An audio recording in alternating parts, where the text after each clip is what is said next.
Hello and welcome to Varsity Maine Live, presented by Central Maine Power for the Portland Press Herald. I am Travis Lazarzik, and tonight I am joined by two of my colleagues from newspapers around the state. From the Central Maine newspapers, the Kennebec Journal and Morning Sentinel, we have Mike Mandel, and from the Forecaster, we have Michael Hoffer. It's an almost all Michael show tonight. Our guest is not named Mike or Michael, but she is one of the top players in the number one seed in Class D South girls soccer.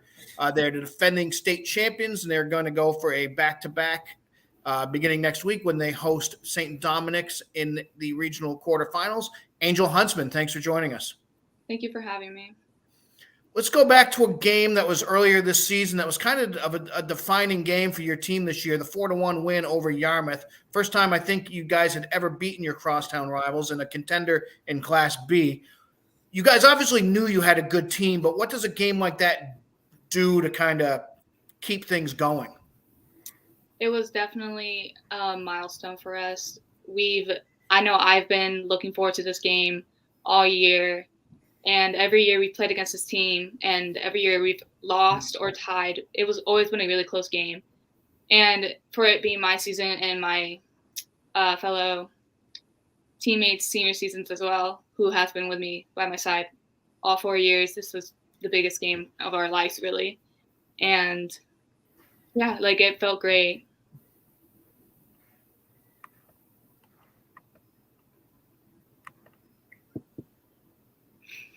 Michael or Mike, jump on in. Mike, go ahead. Oh well, yeah, Angel. It's been kind of a weird few years for you guys. But this is an NYA soccer program that Travis mentioned that you're going back to back. I believe you guys actually won in 2019 before the pandemic season in 2020. So it's kind of you're going through a third or maybe even fourth in a row. What's been the key to this program's success over the years with so many players who have come in? All the credit really goes to our coach, Ricky. He's been here for over 5 years now, and 4 of the years he's won a state title, and possibly 4. And really, he's been the key to our success for years now, and really all the credit goes to him. Angel, I know every player has different types of motivation, but you told me after the Yarmouth win that you had a chip on your shoulder in that game. You were playing mad. Is that something that's a frequent occurrence for you, or was that just kind of a one-time thing for that kind of a game? No, actually. So that is kind of like an ongoing joke with my team. I do play mad, but it's also whenever, if, say, I have a good game, my friends would be like, "Oh, you were playing mad, weren't you?" It's my way of saying I was motivated. And during the Yarmouth game, I was very motivated. I wanted to prove that we're the better team. Right. Because last year you guys almost beat them. You tied, but you probably should have won that game. And then it's such a huge step for you to take that this year. And you've won 25 games in a row. You have a 34-game unbeaten streak. You've won 3 straight state titles. How much pride do you take in keeping all those things going? And I mean, at this point, a loss kind of ruins everything this year, and it would ruin those streaks too. So how badly do you want to see that through the rest of the way? Yeah, our coach, Ricky, he's saying it doesn't really matter if we have an undefeated season, not unless we win the 18th game. Right. And last year the only game that we lost was the tie against Yarmouth. Right. And this year we were like, you know what, we're not going to lose. We're going all the way without losing, and we're going to make it to the 18th game. Angel, let's switch to basketball. You've chosen Bates College to attend for your college career, and you're wearing the hoodie, showing that off. And you're going to play basketball at Bates rather than soccer. What went into that decision? Well, the coach, Allison Montgomery, really drawn me into the Bates community, and I've always known really that I wanted to play basketball. And it doesn't mean I don't love soccer. It just means that I see myself being more contributive in basketball, and I love the sport, and the coach really just draw me into the school.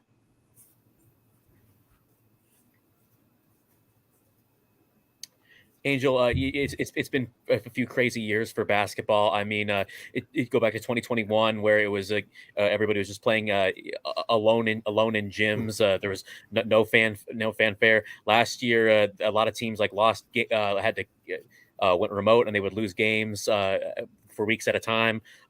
There were some teams that didn't allow home fans. You were wearing masks the whole year. It's looking like it's going to be a much more of a pre-2020 pandemic type of season this year. What are you looking forward to most about this season? Being on a court without a mask on and having fans and family come to our games and cheering us on, playing against teams, and the rules being normal. No more of those no jump balls that we had to do the pandemic year, and play real basketball. That's what I'm really looking forward to. Yeah, I mean, you guys had such a great season last year. I remember that Saturday morning at the Augusta Civic Center. You had a big lead on Halldale early. You let it slip away. I'm sure that's a tough loss that, knowing it probably still gnaws at you a little bit. How badly do you want to make a run with basketball? I mean, NYA's won a lot of girls soccer titles. You've never won one in girls basketball. How badly would you like to be the point guard that leads the team to that accomplishment? Right after soccer season, my full focus is going to be basketball.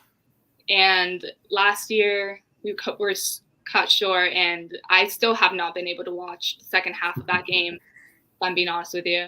Yeah. And I'm really hoping that this year we're going to make it all the way, and I really think we can. So we just need to stay focused and all be together with this same goal. Great. Well, Angel, I'm sure you're looking forward to basketball season, but you have some big soccer games ahead of you in the coming weeks, so good luck there. And thanks for joining us tonight, Angel Huntsman from North Yarmouth Academy. Thank you for having me. Good luck. Thank you. Good luck, Angel. We now will move on to Athletes of the Week. We'll start with Madeleine Wagner from Winthrop Field Hockey. She scored 3 goals in each of the Ramblers' 2 victories in the past week. Jordan Bissonette from Sanford Football. The junior ran for 189 yards on 36 carries and scored 3 touchdowns, 2 on the ground and a third on a 19-yard pass from Alex Savigny as the Spartans beat Marshwood 20-7. Abby Williams from Waterville Cross Country. Williams won the KVAC Class BC Championship with a time of 20 minutes, 34.7 seconds at Coney High. Mando, I think you covered those races. What can you tell us about Abby's day?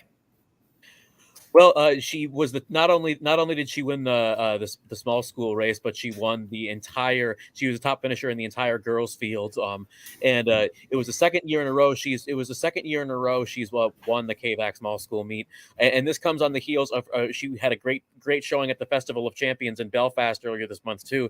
She took 8th in a field of 533 runners as one of just 9 who finished with a sub 19-minute time. So she's having a great year. And that was a tough race too. I mean. I was talking with Sean Totman, the Coney Cross Country coach, about how 24 hours before that race they were in Coney High School was without power. They had been absolutely pummeled by that storm. They had to go on the cross country course in the morning, and it takes some saws to chop up some of the trees and get them off the court. Move some of the water just to make it runnable. It was just a crazy day overall. Thinking of where we were 24 hours earlier, whether we were even able to have sports at all on Saturday, and it ended up being a very good day. A few slips and falls, but I wouldn't say anything different than the typical post rain cross country type of meet. Keep the puddles and make it a steeplechase, right? Yeah, that's right. All right. Thanks, Mike. Dom Napolitano from Coney Football. The quarterback ran for 137 yards and 2 touchdowns and also had a 60-yard fumble return for a score and a win over Gardner. Taylor Torrey, Chevers Field Hockey. Torrey scored 4 goals Monday in the Stags' 10-1 victory over South Portland. Morgan Thibodeau from Mount Abram Boys Soccer. He scored 8 goals in the Roadrunners' 3 most recent wins. Cassidy Clark, Gardner Field Hockey. She made 9 saves, leading Gardner to a 2-0 victory over Class B South contender Levitt. Robbie Feeney, Winthrop Monmouth Halldale Football. Feeney turned an interception and then a fumble for a touchdown in the fourth quarter of the Ramblers' 28-3 win over Poulin on Saturday. He had 2 interceptions in the game and finished with a team-high 9 tackles. Grace Gray from Cape Elizabeth Field Hockey. Gray scored 5 goals, leading the Capers to a 5-0 victory over Gray New Gloucester NYA. Michael, Cape Elizabeth with 12 wins. I think that's a season best for the Capers. It is an all-time program best, which is hard to believe because they've had a lot of success over the years. They've won championships, they've won regional titles. Last year's team that kind of broke through won 11-2-1 in the regular season, but no Cape team had ever gone 12-2 until this year's team did it. And, obviously Grace Gray is the centerpiece of what they do. She had a phenomenal year last year. She scores a ton of goals, but she's very unselfish. I mean, she's kind of a coach's dream in where, she'll take care of business and score her share of goals, but she's always looking to set up her teammates, and she'll even hustle back and play defense when needed. And these Capers are kind of on a mission. That region is very interesting because, Capes won 12 games, but their 2 losses, they haven't been able to solve York. And I think to get to where they want to get, they're going to have to figure them out here in the next couple of weeks because I think York's going to be the team to beat. All right. Thank you, Michael. Jameer Rose, Noble football. Rose ran for 4 touchdowns, including one of 95 yards, as Noble won its first game of the season, beating Deering 33-0.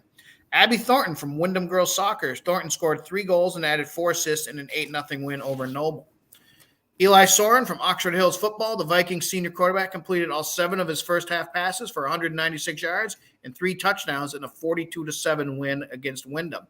And finally, Jacob Adams, Freiburg Academy boys soccer, a senior. Adams scored 2 goals in Freiburg's 3-2 win against Lake Region, which improved the Raiders' record to 9-5. Congratulations to all this week's Athletes of the Week.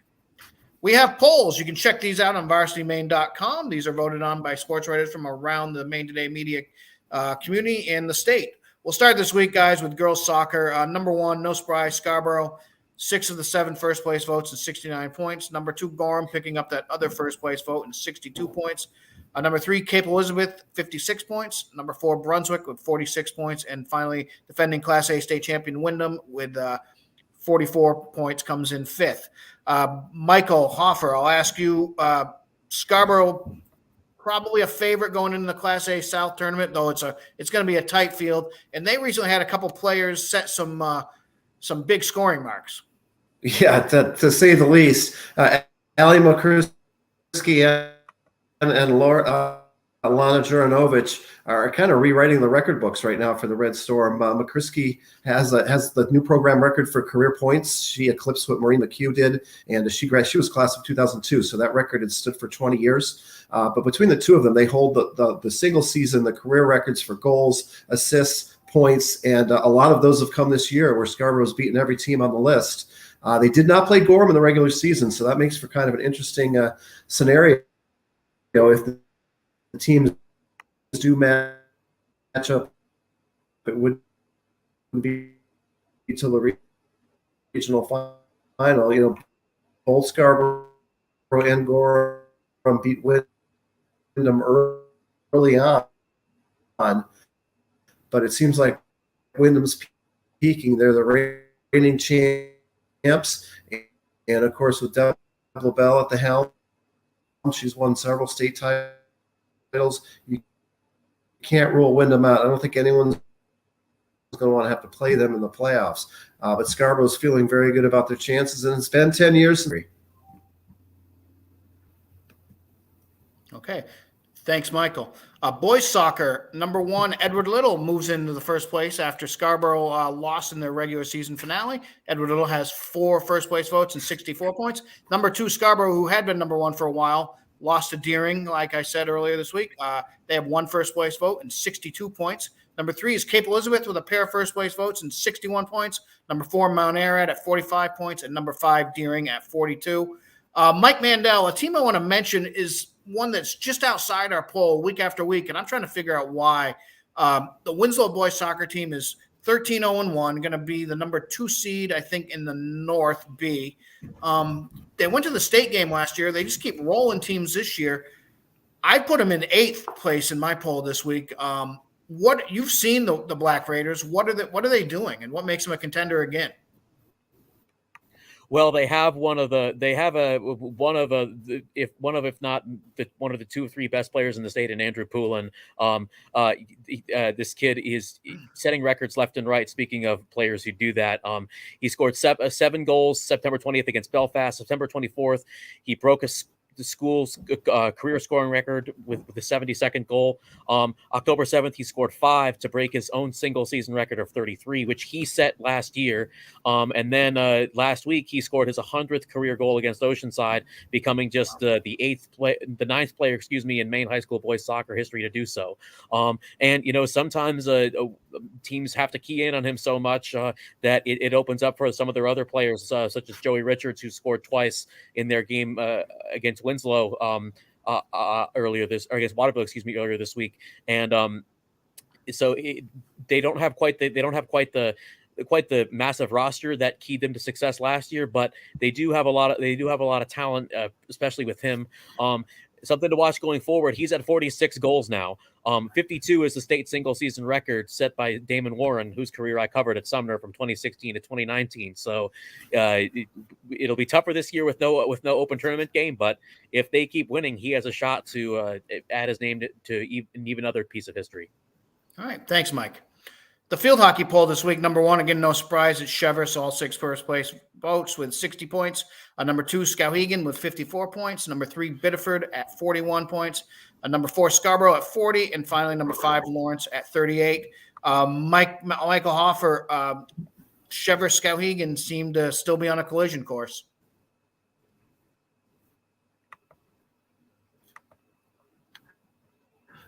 Well, we should be so lucky, because that would be, I think, an epic all-time state final. I know Skowhegan feels like they're probably not getting much respect right now, where they're usually the first team everyone talks about.